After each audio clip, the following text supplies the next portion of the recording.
इसरो की ओर से भेजे गए चंद्रयान-3 के प्रज्ञान रोवर और विक्रम लैंडर इस समय चांद की सतह पर गहरी नींद में सो गए हैं। प्रज्ञान रोवर के बाद अब विक्रम लैंडर भी स्लीप मोड में चला गया है।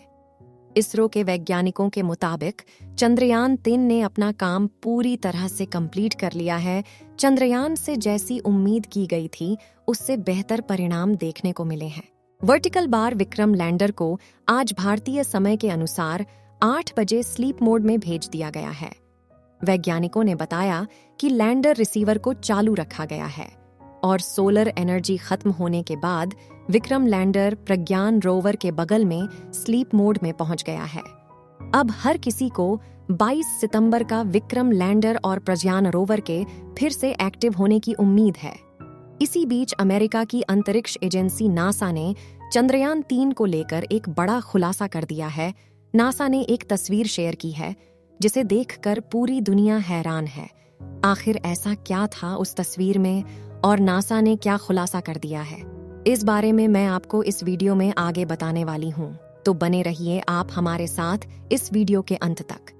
14 जुलाई को लॉन्च किए गए चंद्रयान-3 के प्रज्ञान रोवर और विक्रम लैंडर ने अब तक का काम पूरा कर लिया है। रोवर की ओर से पृथ्वी पर अब तक जो भी जानकारी भेजी गई है, उस पर अध्ययन किया जा रहा है। बता दें कि प्रज्ञान रोवर ने ऑक्सीजन के साथ साथ चांद के दक्षिणी ध्रुव पर aluminium, iron, titanium, calcium, manganese, silicon और सल्फर का पता लगाया है। इस खोज के साथ ही भारत दुनिया का पहला देश है जिसे चांद के दक्षिणी ध्रुव पर ऑक्सीजन के सबूत मिले हैं। इसरो का अगला कदम चांद के इस हिस्से में जीवन के सबूत खोजना है। भारत का चंद्रयान-3 चांद के दक्षिणी ध्रुव पर लैंड किया था। दक्षिणी ध्रुव चांद की वो जगह है जहां पर भारत से पहले किसी भी देश ने कदम नहीं रखा। चंद्रयान-3 के दक्षिणी ध्रुव पर लैंड करने को लेकर अमेरिका के नासा अंतरिक्ष एजेंसी ने एक बड़ा खुलासा किया है।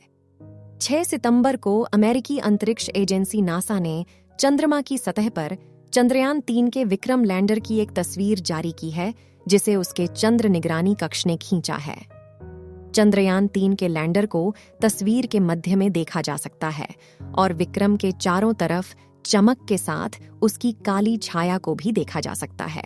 दोस्तों, जब से चंद्रयान-3 के दक्षिणी ध्रुव पर लैंड करने की खबर आई थी, तब से अमेरिका के नासा स्पेस एजेंसी उसे खोजने में लगा हुआ था।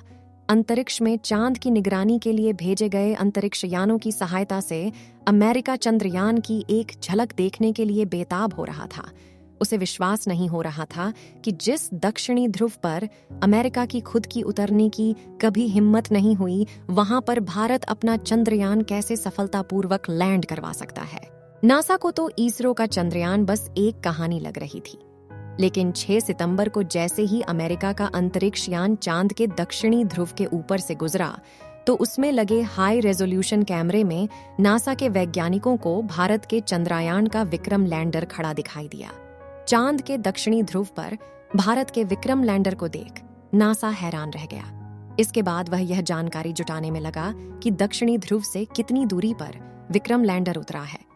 नासा ने अपने एक रिपोर्ट में लिखा है कि इसरो के चंद्रयान-3 ने चांद की सतह पर 23 अगस्त 2023 को अपने कदम रखे थे। यह जगह चंद्रमा के दक्षिणी ध्रुव से करीब 600 किलोमीटर दूर है। इसके साथ ही नासा ने विक्रम लैंडर की एक तस्वीर भी शेयर की है, जिसमें विक्रम लैंडर नजर आ रहा है। जहां पर विक्रम लैंडर उतरा है, वहां पर चारों ओर सफेद रंग का हैलो बना हुआ दिख रहा है, जो कि लैंडर में लगे इंजन के थ्रस्टर से उड़कर हटी हुई धूल है। अब तो नासा को भी विश्वास हो गया है कि भारत का इसरो उसे कड़ी टक्कर दे रहा है। इसरो ने भले ही चंद्रयान-3 को 600 किलोमीटर अंदर लैंड करवाया, लेकिन दक्षिणी ध्रुव पर अपना झंडा गाड़ दिया है। दोस्तों, इसरो की इस मेहनत के लिए वीडियो को लाइक कर कमेंट में जय हिंद जरूर लिख दें। दोस्तों, इस समय जहां पर हमारा प्रज्ञान रोवर और विक्रम लैंडर मौजूद है, वहां पर पूरी तरह से अंधेरा छाया हुआ है। विक्रम और प्रज्ञान रोवर अब बिना रोशनी के है, वह चांद पर फैले अंधेरे में सो चुका है। लैंडर और प्रज्ञान रोवर के सारे पेलोड बंद कर दिए गए हैं। सिर्फ लैंडर का रिसीवर ऑन है ताकि उसे दोबारा से जगाया जा सके। अब चंद्रमा पर उस हिस्से में 14-15 दिन की रात है जहां पर विक्रम और प्रज्ञान रोवर है। अगर यह दोनों वहां के तापमान को बर्दाश्त कर लेते हैं तो शायद वापस सूरज के उगने पर यह दोनों एक्टिव हो जाए, लेकिन इसकी संभावना बेहद कम मानी जा रही है। वैसे क्या आपको पता है कि चंद्रमा पर मौजूद विक्रम लैंडर की पृथ्वी से दूरी कितनी है? विक्रम लैंडर धरती से करीबन 3,71,841 किलोमीटर की दूरी पर मौजूद है।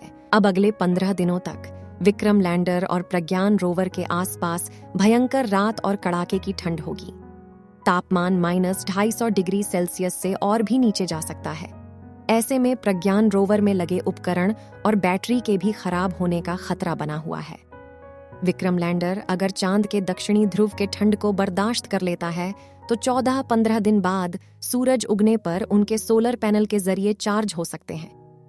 प्रज्ञान रोवर को चांद पर इसरो ने इस तरह से स्लीप मोड में रखा है कि जैसे ही 22 सितंबर को सूर्य की पहली किरण चांद पर पड़े तो रोवर के सोलर पैनल को सूर्य की रोशनी मिल सके और वह दोबारा उठ सके। वैसे इस समय इसरो का संपर्क चंद्रयान के रोवर और लैंडर दोनों से ही नहीं है।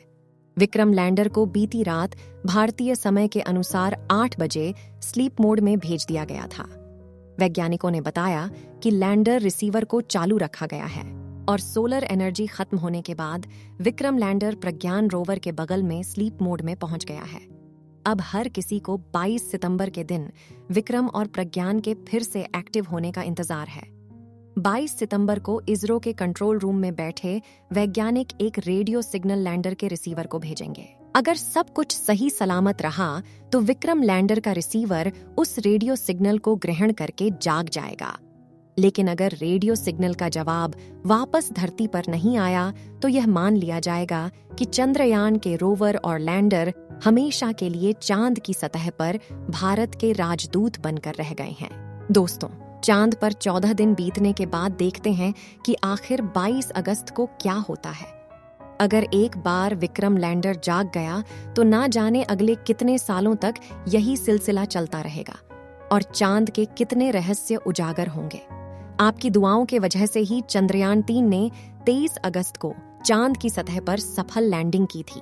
अब एक बार फिर आप कमेंट में प्रार्थना करें कि जब चांद की सतह पर 22 सितंबर को सूर्य की रोशनी पड़े तो हमारा चंद्रयान 3 नींद से जाग जाए और फिर से काम करने लग जाए। इसरो के वैज्ञानिकों की मेहनत के लिए जय हिंद लिखना ना भूलें।